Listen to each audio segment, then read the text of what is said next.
সেনাবাহিনী এবং শ্রমিকদের সংঘর্ষে একজন মারা গেছেন এবং অন্তত 10 জন আহত হয়েছেন। এ বিষয়ে আমাদের সহকর্মী মাজহারুল মান্নান অপেক্ষা করছেন, খোঁজখবর রাখছেন। তিনি দেখে আসতে চাই কি আপডেট আছে সকালের এই ঘটনার পর। এখনকার পরিস্থিতি কেমন দেখছেন মাজহার, একটু বিস্তারিত করে জানাবেন আমাদের।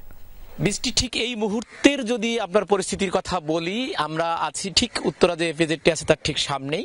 আপনাকে আমরা ফুটেজের মাধ্যমে দেখাতে পারি যে এখন কিন্তু এই এলাকার পরিস্থিতিটি শান্ত। তবে আমাদের কাছে তথ্য আছে এখান থেকে বামে, হাতের বামে প্রায় 1 কিলোমিটারের মধ্যে একটা জায়গায় কিছু লোকজন, তারা যারা বিক্ষুব্ধ শ্রমিক এবং এলাকাবাসী আছেন, তারা সেখানে বিক্ষোভের মতো করছেন। আমি যদি আপনাকে একটুখানি বলতে পারি তথ্য দিয়ে, যে নীলফামারী সদর হাসপাতালের কর্তব্যরত চিকিৎসক ডাক্তার ফারহানুল ইসলামের উদ্ধৃতি দিয়ে আমি আপনাকে বলতে পারি, তার ভাষায়, যে সকাল 9টায় 6 জনকে গুলিবিদ্ধ অবস্থায় ওই হাসপাতালে নেওয়া হয় এবং তার মধ্যে একজন, যিনি হাবিব, তাকে মৃত অবস্থায় নেওয়া হয় এবং এখন 5 জনের চিকিৎসা সেখানে চলছে। আমরা যদি আপনাকে একটু দেখাতে পারি, ঘটনাটি এরকম হচ্ছে। এখনো কিন্তু সেখানে গুলি যে আছে, সেই গুলিগুলো কিন্তু পড়ে আছে ঠিক উত্তরা এপিজেডের সামনের যে জায়গাটি আছে সেখানে, এবং ঠিক এই জায়গাটিতেই ঘটনা ঘটে। ঘটনাটি হচ্ছে এরকম যে এভারগ্রিন যে একটি কারখানা আছে, সেখানে যে পরচুলা, যেখানে যে ইউনিটটিতে যেখানে নির্মাণ করা হয় বা তৈরি করা হয়, সেখানকার শ্রমিকরা 2-3 দিন থেকে তারা বিভিন্ন ধরনের দাবি নিয়ে, আমাদের কাছে তথ্য আছে 20 দফা দাবি নিয়ে তারা আন্দোলন করছিলেন। তার মধ্যে তাদের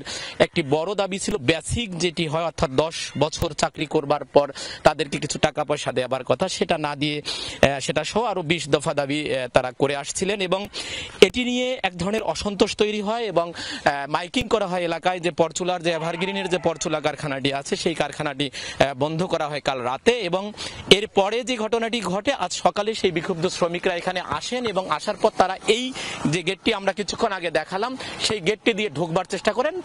সেখানেই কিন্তু পাশে সেনাবাহিনী ছিলেন। এরপরেই যে ঘটনা ঘটলো। ধন্যবাদ, আপনি বিস্তারিত জানাচ্ছিলেন মাজহার।